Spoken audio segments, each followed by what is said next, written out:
The morning sun painted the Chicago skyline in golden hues as Keisha Williams hurried through the bustling corridors of O'Hare International Airport.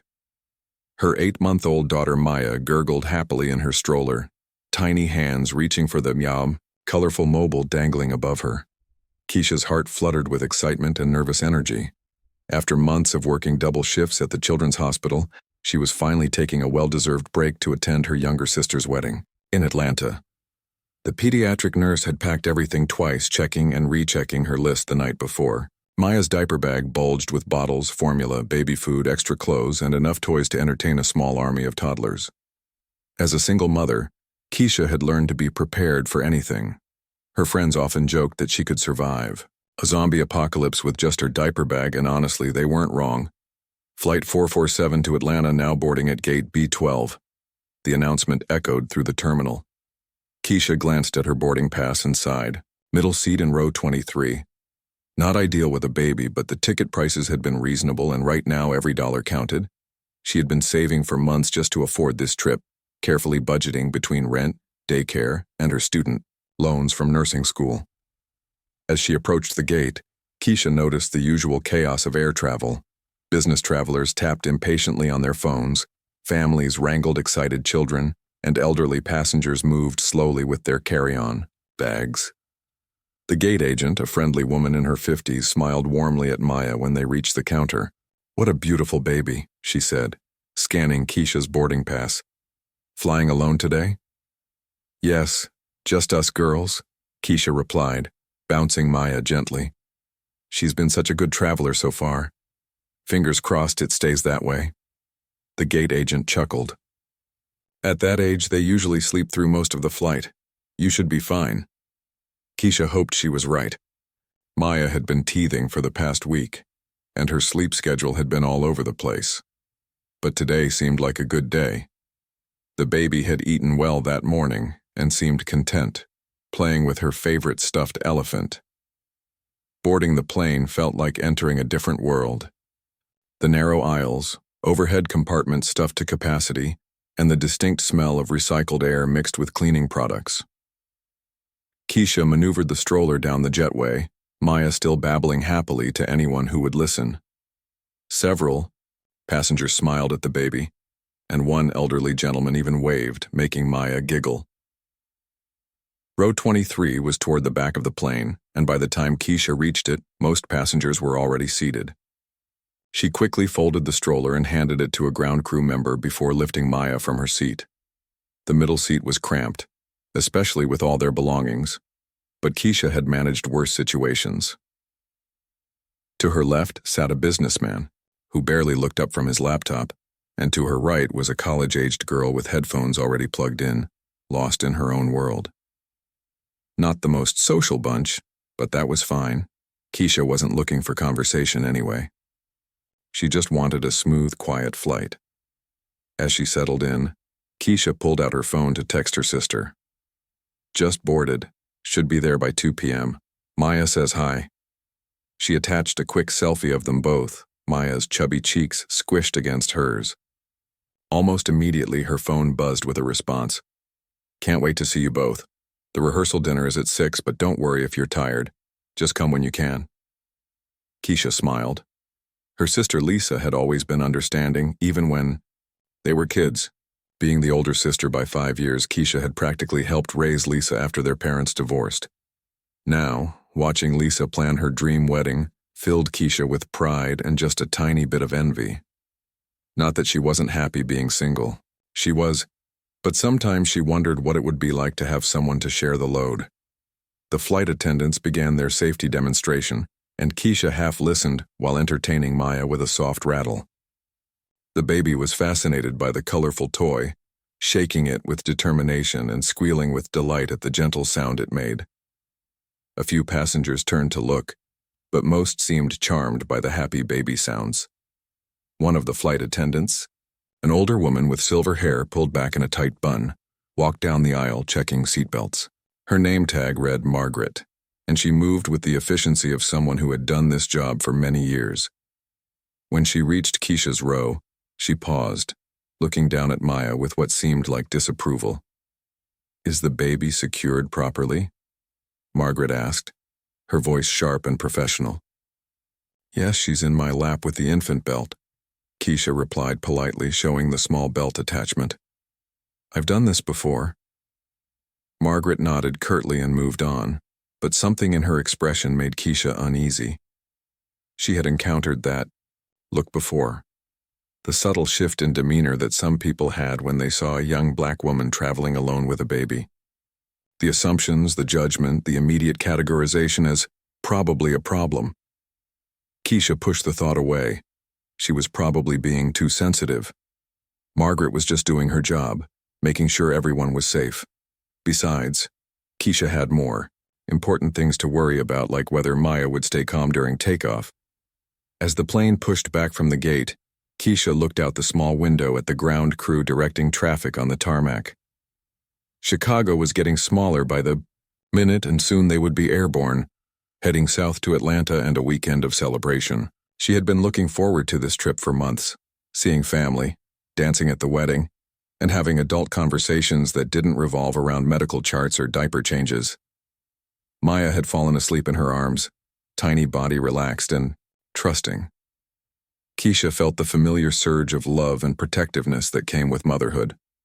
This little person depended on her completely, and she would do anything to keep her safe and happy. As the plane lifted into the sky, Keisha allowed herself to relax for the first time in weeks. The flight was supposed to be just under 2 hours, plenty of time to rest, maybe read a few pages of the novel she had been trying to finish for months, and prepare for the whirlwind weekend ahead. She had no way of knowing that in just 20 minutes her peaceful journey would turn into something that would change not just her day, but potentially her entire perspective on standing up for what was right. As Chicago disappeared beneath the clouds, Keisha closed her eyes and breathed deeply. Whatever challenges lay ahead, she and Maya would face them together, just like they always did. 20 minutes into the flight, the plane had reached cruising altitude and the seatbelt sign had just turned off. Keisha was starting to relax, watching the fluffy white clouds drift past the small window. Maya had been sleeping peacefully in her arms, but suddenly the baby stirred, making those little whimpering sounds that every mother recognizes as the beginning of hunger. Keisha glanced at her watch. It was right on schedule. Maya always got hungry around this time, and Keisha had planned for it. She reached into her diaper bag and pulled out a soft, cream-colored nursing cover that her sister had given her as a baby shower gift. The fabric was lightweight and breathable, with tiny printed flowers that made it look more like a fashionable scarf than a baby accessory. Maya's whimpers were getting louder, and Keisha could feel the businessman next to her shifting uncomfortably. She had done this hundreds of times before, at the doctor's office, in restaurants, at family gatherings, even on her lunch breaks at the hospital. It was the most natural thing in the world, feeding her baby when she was hungry. Draping the nursing cover over her shoulder, Keisha positioned Maya carefully and began nursing. The baby immediately settled, making those satisfied little sounds that always made Keisha smile. She had read somewhere that a mother's heartbeat was like music to a baby, familiar and comforting from all those months in the womb. The plane hummed quietly around them, and Keisha felt grateful that Maya had settled so quickly. She had heard horror stories from other moms about babies screaming for entire flights, bothering other passengers and making everyone miserable. At least Maya was being cooperative. That's when she heard the footsteps, sharp, deliberate clicks of heels on the airplane floor coming down the aisle toward her. Keisha looked up to see Margaret approaching, her face set in hard lines. The flight attendant's silver hair seemed to catch the overhead lights, making her look severe and unwelcoming. "Excuse me?" Margaret said, her voice carrying clearly across several rows. It wasn't a whisper or a discreet inquiry. It was loud enough that passengers around them began to look up from their books, phones, and conversations. Keisha looked up politely. "Yes? You need to take that to the bathroom," Margaret said, pointing directly at where Maya was nursing under the cover. "This is inappropriate behavior on an aircraft." The words hit Keisha like a slap. She blinked, certain she had misheard. "I'm sorry, what?" "Breastfeeding," Margaret said the word like it left a bad taste in her mouth. "It belongs in the lavatory, not in the passenger cabin. You're making other travelers uncomfortable. Keisha felt her cheeks burn, but she kept her voice calm and level. Ma'am, I'm legally allowed to breastfeed anywhere on this aircraft. It's federal law, and as you can see, I'm being very discreet. Several passengers had definitely stopped what they were doing now. Keisha could feel their eyes on her, some sympathetic, others curious. A few people had actually pulled out their phones, though she couldn't tell if they were recording or just pretending to be busy to avoid the awkwardness. Margaret's face flushed red. I don't care what you think your rights are, she said, her voice rising another notch. This is my plane, and I decide what's appropriate behavior. You either take that baby to the bathroom, or you'll be removed from this flight. The businessman next to Keisha finally looked up from his laptop, his eyebrows raised in surprise. Across the aisle, an elderly woman shook her head disapprovingly, though Keisha couldn't tell if the disapproval was directed at her or at Margaret. I'm not going to feed my baby in a bathroom, Keisha said firmly, trying to keep her voice from shaking. Would you eat your lunch in there, because that's essentially what you're asking me to make my daughter do? Maya, sensing the tension in her mother's voice, began to fuss. Keisha gently bounced her, trying to keep the baby calm while dealing with this impossible situation. Her heart was pounding, but she had dealt with difficult people before. Working in a hospital, you learned how to stay professional even when others weren't. Don't get smart with me, Margaret snapped. I've been doing this job for 15 years and I know the rules. Your behavior is disruptive and inappropriate. Other passengers have complained. Keisha looked around quickly. She didn't see anyone who looked like they had complained. In fact, most people seemed more disturbed by Margaret's loud voice than by a quietly nursing baby. A young mother a few rows up gave her an encouraging smile and a thumbs up. Which passengers complained? Keisha asked. Because I'd like to speak with them directly. Margaret's face turned an even deeper shade of red. That's not your concern. What is your concern is following crew instructions. Federal aviation regulations require passengers to comply with all crew member directives. And federal law protects my right to breastfeed, Keisha replied, her voice still steady despite the anger building inside her. I'm not breaking any rules, and I'm not disturbing anyone. My baby is hungry, and I'm feeding her in the most natural way possible. A man across the aisle wearing a military uniform spoke up quietly. She's right, ma'am. My wife breastfed our kids everywhere. It's protected by law. Margaret whirled around to face him. Sir, this doesn't concern you. Please return to your own business. But other voices were starting to join in. Leave her alone, said the young mother from a few rows up. She's not doing anything wrong. This is ridiculous, muttered someone else. It's just a baby eating. Margaret seemed to realize that the situation was spinning out of her control. The other passengers were clearly not on her side, and several people were now openly recording, with their phones. But instead of backing down, she doubled down on her position. I'm calling the captain, she announced loudly. We'll see what he has to say about disrupting a flight. Please do, Keisha said, surprising herself with how calm she sounded. I'd like to speak with him too.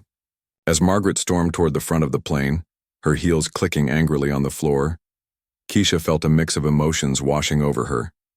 She was angry, embarrassed, and frustrated, but also determined. She had done nothing wrong, and she wasn't going to let anyone make her feel ashamed for feeding her baby. Maya had settled back into nursing, apparently unbothered by the commotion around her. But Keisha's hands were shaking slightly as she reached for her phone. She needed to call someone, needed to get advice, needed to make sure she was handling this situation correctly. The businessman next to her finally spoke. That was completely out of line, he said quietly. You handled that really well. I have 2 kids myself, and my wife had to deal with nonsense like this all the time. Keisha nodded gratefully, but her mind was already racing. Who could she call? Who would know exactly what her rights were and how to handle this situation? Then it hit her. She knew exactly who to call, and that phone call was going to change everything.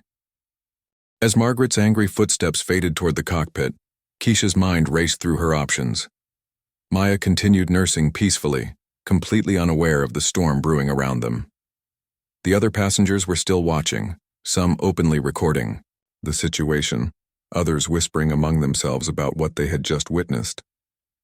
Keisha pulled out her phone with trembling fingers. She needed help and she needed it fast. But who could she call? Her sister was probably getting her hair done for the wedding rehearsal. Her mother lived in Florida and wouldn't know anything about airline regulations. Then it hit her like a lightning bolt.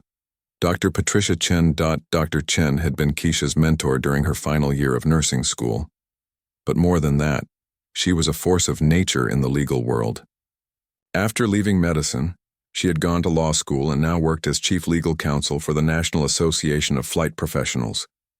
She also served on several aviation safety boards and had connections throughout the airline industry that ran deeper than most people could imagine. Keisha had Dr. Chen's personal number because they had stayed in touch over the years. Dr. Chen had always told her former students to call if they ever needed help with anything. But Keisha had never imagined she would need to use that offer like this. Her fingers shook as she dialed the number. The phone rang once, twice, and Keisha's heart sank, thinking it might go to voicemail. Then Dr. Chen's familiar voice came through the speaker. "Keisha, is everything okay? You never call during the day."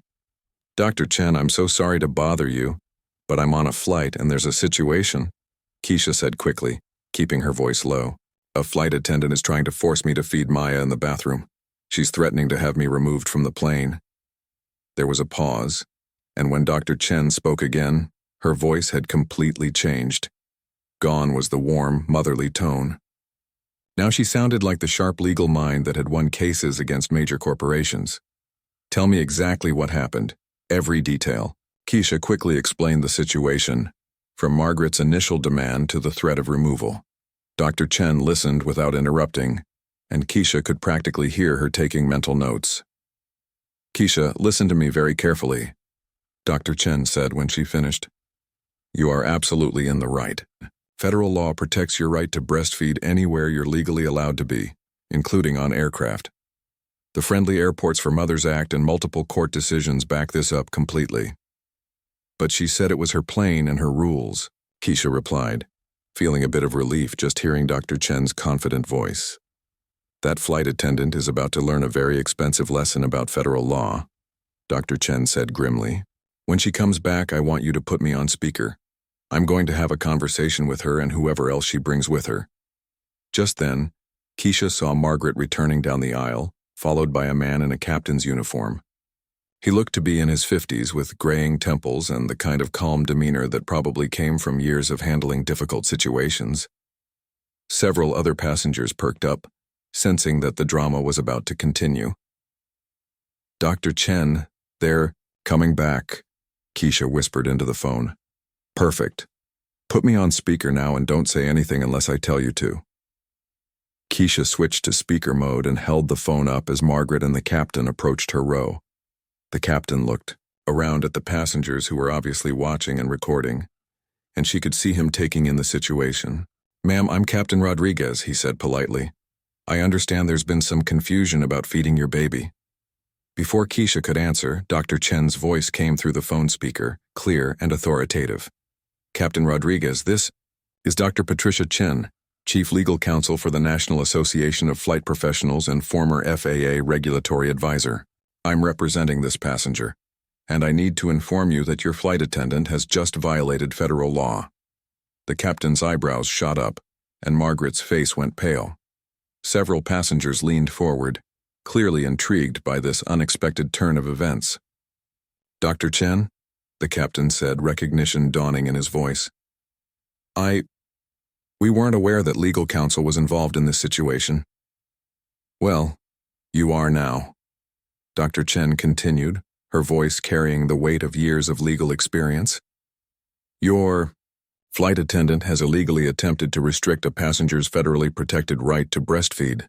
The Friendly Airports for Mothers Act specifically protects nursing mothers in all areas of airports and aircraft. Multiple federal court decisions have upheld this right."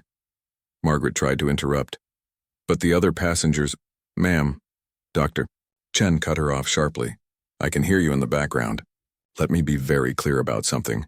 There is no law, regulation, or company policy that supersedes federal legislation. None. Zero.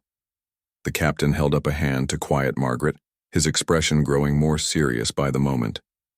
Dr. Chen, what exactly are you advising us here? I'm advising you that this passenger has done nothing wrong whatsoever. She is discreetly nursing her infant child, which is not only her legal right but also recognized by the World Health Organization as the optimal way to feed babies. Any attempt to restrict this right or remove her from the aircraft would constitute discrimination and could result in significant legal consequences for your airline. Keisha watched as the captain's expression shifted from confusion to understanding to what looked like genuine concern. She could practically see him calculating the potential costs of this situation in his head. Furthermore, Dr. Chen continued, I'm curious about this claim that other passengers complained. Captain, have you received any formal complaints about this passenger's behavior? Captain Rodriguez looked around at the faces watching him. Actually, no. I haven't received any complaints. Because there aren't any, said the military man from across the aisle. Nobody complained about anything. That flight attendant just decided to make an issue out of nothing. This is completely ridiculous, added the young mother from a few rows up. I've nursed my babies on dozens of flights. It's never been a problem before. Margaret's face was now bright red, and she looked like she wanted to disappear into the floor. Captain Rodriguez was clearly trying to figure out how to handle the situation diplomatically. Dr. Chen, he said carefully, what would you recommend as the appropriate resolution here? Captain, this passenger should receive a formal apology from your airline. Your flight attendant needs immediate retraining on passenger rights and federal regulations. And I strongly suggest you review your crew training protocols to prevent this from happening again. The captain nodded slowly. Dr. Chen, you're absolutely right. This should never have happened. He turned to Keisha with a genuinely apologetic expression. Ma'am, I sincerely apologize for this incident. You have every right to feed your baby, and our crew should have known that. Margaret opened her mouth to say something, but Captain Rodriguez gave her a look that could have frozen. Fire! Miss Stevens, we need to have a conversation. Please come with me. As they walked away, Dr. Chen's voice came through the phone again, warmer now. Keisha, how are you feeling? Shaky, Keisha admitted. But better. Thank you so much, Dr. Chen.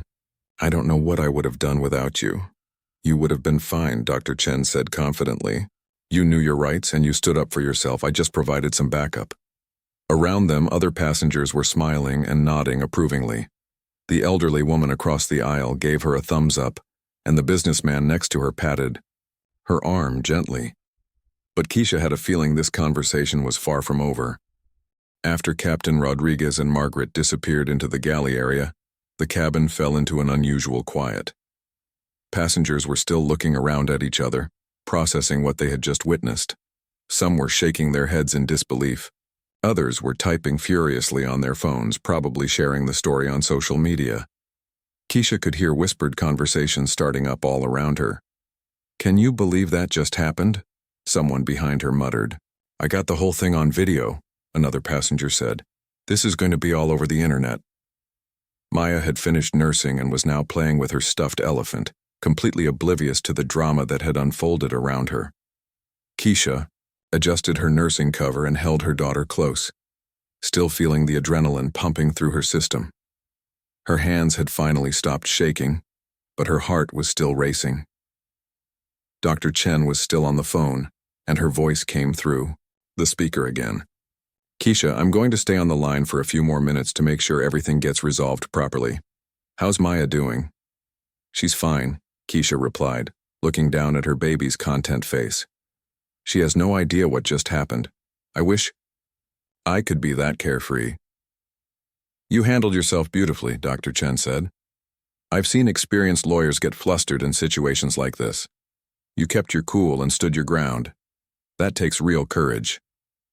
The businessman next to Keisha, who had been quiet during most of the confrontation, finally spoke up. I have to say I'm impressed. I travel a lot for work, and I've seen plenty of situations where crew members abuse their authority. It's rare to see someone stand up to it like that. My wife went through something similar when our kids were babies, added the military man from across the aisle. Not as bad as this, but she was made to feel ashamed for feeding our son. It's not right. Other passengers were starting to join the conversation. The young mother from a few rows up had actually gotten up and walked over to Keisha's row. "I just wanted to say thank you," she said, her voice emotional. "I have a 2-year-old at home, and I've been in situations where I felt judged for breastfeeding. What you just did, standing up like that, it matters. It makes it easier for the rest of us."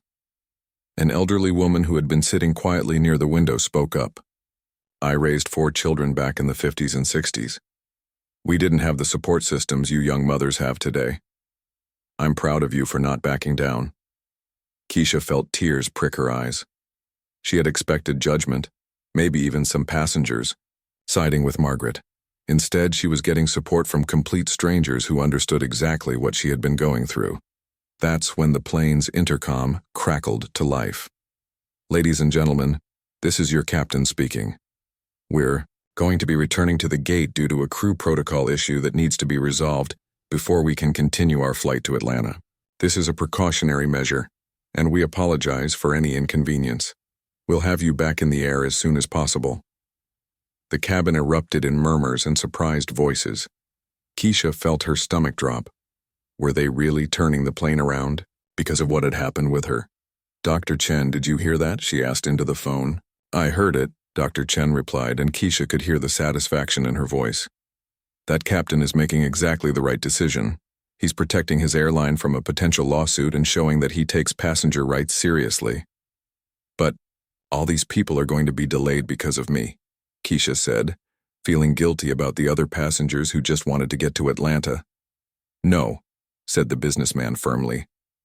"They're delayed because a flight attendant didn't know the law and created a situation that never should have happened. This isn't your fault." "He's absolutely right," agreed the young mother.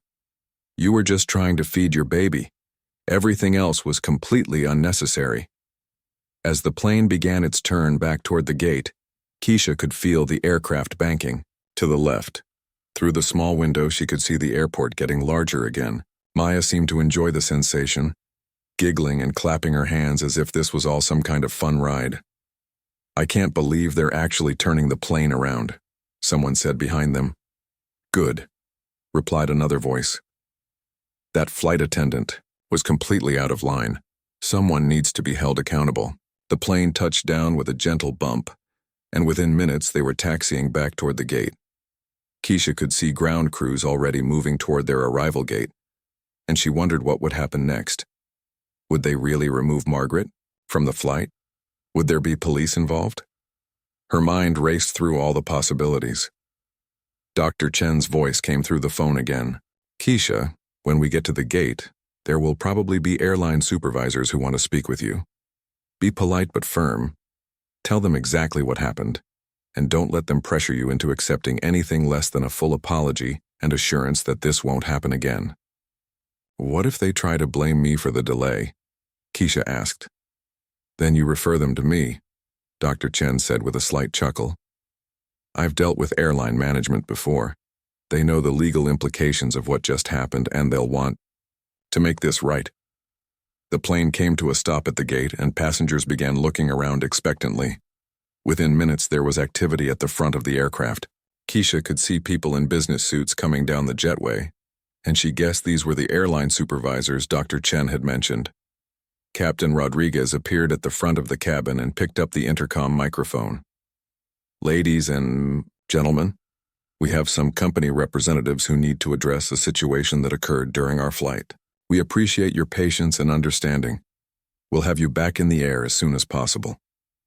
3 people in airline uniforms walked onto the plane. One was an older man with silver hair who carried himself with the authority of someone used to making important decisions. The other 2 were younger, a man and a woman, both carrying tablets and looking very official. They walked directly to where Captain Rodriguez was standing with Margaret, who looked like she wanted to disappear entirely. Keisha could see them having an intense whispered conversation. Margaret's face was getting redder by the minute, and she kept shaking her head and gesturing toward Keisha's row. After about 10 minutes of discussion, the silver-haired man walked down the aisle toward Keisha. Other passengers turned to watch as he approached, and Keisha could feel every eye in the cabin on her. "Ma'am," he said when he reached her row. "I'm James Mitchell, the regional supervisor for this airline. I understand there was an incident with one of our crew members, and I want to personally apologize for what happened to you today." Keisha looked up at him, still holding Maya. "Thank you," she said simply. "We take passenger rights very seriously," James continued, "and what happened today was completely unacceptable. We're going to make this right." Dr. Chen's voice came through the phone speaker. "Mr. Mitchell, this is Dr. Patricia Chen, representing this passenger. We're pleased to hear that the airline is taking this matter seriously." James's eyes widened slightly when he heard Dr. Chen's name. "Dr. Chen, of course, we've met at several industry conferences. I'm handling this situation personally." "Good," Dr. Chen replied. "Then I'm sure we can resolve this appropriately." James nodded and looked back at Keisha. "Ma'am, we're going to need to make some crew changes before we can continue this flight. We'd also like to move you and your daughter to first class for the remainder of your journey, with our compliments." Around them, passengers were nodding approvingly. Someone actually started clapping, and soon the entire cabin was applauding. Keisha felt overwhelmed by the support and couldn't help but smile. Maya chose that moment to let out a happy shriek and clap her hands as if she was enjoying the applause. The tension in the cabin finally broke, and people started laughing and talking more freely. "Thank you," Keisha said to James.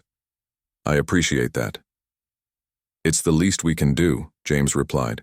"And please know that this crew member will be receiving additional training to ensure this never happens again." As James walked back toward the front of the plane, Keisha could see Margaret gathering her things. She looked defeated and embarrassed, but Keisha actually felt a little sorry for her. Everyone made mistakes, and this one was just very public and very expensive. Dr. Chen's voice came through the phone one more time. "Keisha, I'm proud of you. You've probably made flying easier for thousands of mothers who will never even know your name." Looking around at the supportive faces of her fellow passengers, Keisha realized that sometimes standing up for what's right isn't just about you. Sometimes it's about everyone who comes after you. An hour and a half later, Flight 447 was finally ready for takeoff again. Keisha settled into her first-class seat, still amazed at how much her day had changed. The leather seat was incredibly comfortable, and there was so much space that she could spread out Maya's toys without bothering anyone. Maya seemed to love the upgrade too, babbling happily and kicking her little legs as she looked around at the fancy cabin. The new flight attendant, Carmen, was the complete opposite of Margaret. She had a warm smile and immediately came over to introduce herself when Keisha boarded. "Hi there. I'm Carmen, and I'll be taking care of you today," she said, crouching down to Maya's level. "And who is this little angel?" "This is Maya," Keisha replied, still getting used to the friendly treatment. "She's 8 months old." "She's absolutely beautiful," Carmen said genuinely. "And please, if you need anything at all during the flight, extra blankets, a bottle warmed up, anything, just let me know. We want to make sure you both have the most comfortable flight possible." Keisha felt tears prick her eyes again. The difference in treatment was like night and day. "Thank you so much, that means a lot." As the plane pushed back from the gate for the second time, Keisha looked out the large first-class window at Chicago disappearing below them. She pulled out her phone to text her sister, knowing Lisa would be worried about the delay. "Long story, but we're finally in the air. Had some drama on the plane, but everything worked out. Can't wait to tell you about it. Should be there by 4 p.m. now." Her phone immediately buzzed with a response. "Drama? Are you okay? Is Maya okay?" "We're both fine. Better than fine, actually. I'll explain everything when I see you." The flight attendant came by with a warm towel and a glass of orange juice. "Compliments of the captain," Carmen said with a smile. "He wanted to make sure you knew how sorry we are about what happened earlier." Keisha accepted the juice gratefully. She was starting to feel dehydrated from all the stress and excitement of the morning. Maya was contentedly playing with her stuffed elephant, occasionally looking up to smile at the other first-class passengers, who all seemed charmed by the baby. About halfway through the flight, Carmen approached again. "I hope you don't mind me asking, but I heard about what happened with the previous crew member. I just wanted you to know that most of us aren't like that. We genuinely care about making passengers comfortable. especially families traveling with babies. I appreciate that, Keisha said. You've been wonderful. Can I tell you something? Carmen asked, lowering her voice. I'm a mom too. I have a 3-year-old son at home. When I heard what happened to you, it made me so angry. Every mother should be supported when she's caring for her baby, not made to feel ashamed. It's been quite a day, Keisha admitted. But honestly, the support from other passengers has been incredible. It's restored my faith in people. Carmen nodded. Good people always outnumber the bad ones. Sometimes it just takes a situation like this to bring them out. As they began their descent into Atlanta, Keisha's phone started buzzing with notifications. She had forgotten that several passengers had been recording the incident, and apparently some of those videos were already making their way around social media. Her sister had sent her several links with messages like, "OMG, is this you?" and "You're famous." Keisha clicked on one of the videos and watched herself calmly standing up to Margaret while Maya nursed peacefully in her arms.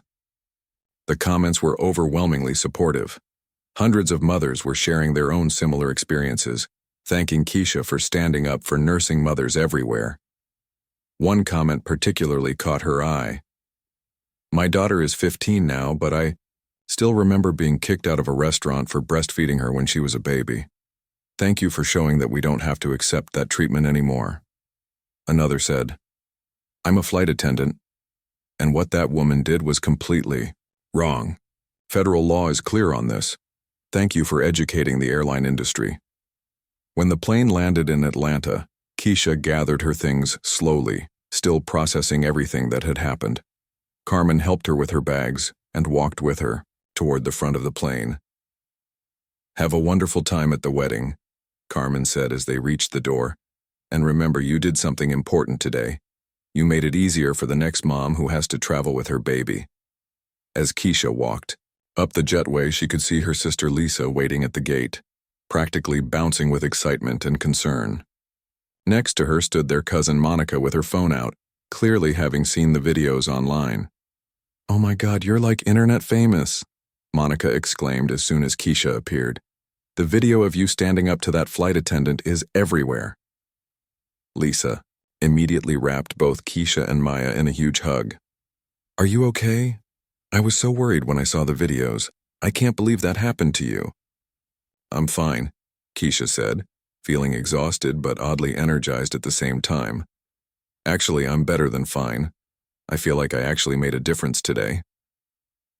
As they walked through the airport, people kept recognizing Keisha from the videos. Several mothers approached her to thank her personally. One woman had tears in her eyes as she explained how she had been made to feel ashamed for breastfeeding in public, and seeing Keisha's courage had inspired her to never accept that treatment again. A local news crew was waiting near baggage claim, having apparently gotten word about the incident. The reporter, a professional-looking woman in her 30s, approached politely. Excuse me, are you the passenger from Flight 447? I'm Rebecca Torres from Channel 5 News. Would you be willing to speak with us about what happened today? Keisha looked at her sister, who nodded encouragingly. I guess so, Keisha said, if it helps other mothers know their rights. The interview was brief but powerful. Keisha explained what had happened, emphasizing that she wasn't trying to cause trouble, just feed her hungry baby. She talked about the importance of supporting nursing mothers and how grateful she was for the passengers who stood up for her. What would you say to other mothers who might face similar situations? Rebecca asked. Know your rights, Keisha said firmly. You have the legal right to breastfeed anywhere you're allowed to be. Don't let anyone make you feel ashamed for taking care of your baby. And remember, most people are good and will support you if you stand up for yourself. The story aired that evening and was picked up by national news outlets. By the next morning, the airline had issued a formal apology and announced mandatory training for all staff regarding passengers' rights. Margaret was suspended pending additional education, and the company created a new policy specifically protecting nursing mothers. 2 weeks later, Keisha received a call from Dr. Chen. I have some interesting news, she said. The airline wants to settle out of court. They're offering compensation for your experience and want to hire you as a consultant to help develop their new family-friendly policies. Really? Keisha said, surprised. I wasn't even thinking about suing them. I know you weren't, which is exactly why this is such a good outcome, Dr. Chen replied. They recognize that you're not looking for money, you just want to make things better for other families. That's the kind of person they want to work with. 3 months later, Keisha found herself standing in an airport conference room, presenting to a group of airline executives and staff trainers. Maya, now 11 months old and crawling everywhere, sat on the floor playing with blocks while her mother explained the importance of supporting families who travel. When a mother is trying to care for her baby, she's not being difficult or demanding, Keisha explained to the room full of attentive faces. She's doing the most natural thing in the world. Our job as a society is to support her, not make her feel ashamed or unwelcome. The presentation was well received, and several other airlines reached out asking Keisha to help with their policies too. What had started as a simple trip to a wedding had turned into a new career path she had never imagined. As Keisha packed up her materials after the presentation, she thought about that day on the plane. She had been scared and angry, but she had stood her ground. More importantly, she had discovered that most people were good, willing to support what was right when given the chance. Maya babbled happily from her stroller, reaching up for her mother with chubby arms. Keisha picked her up and kissed her soft cheek. "Come on, baby girl," she said softly. "Let's go home. We've got more flights to take and more minds to change." Looking back, Keisha realized that sometimes the most important journeys aren't the ones you plan. Sometimes they're the ones that happen when you simply refuse to back down from what you know is right. And sometimes, standing up for yourself means standing up for everyone who comes after you.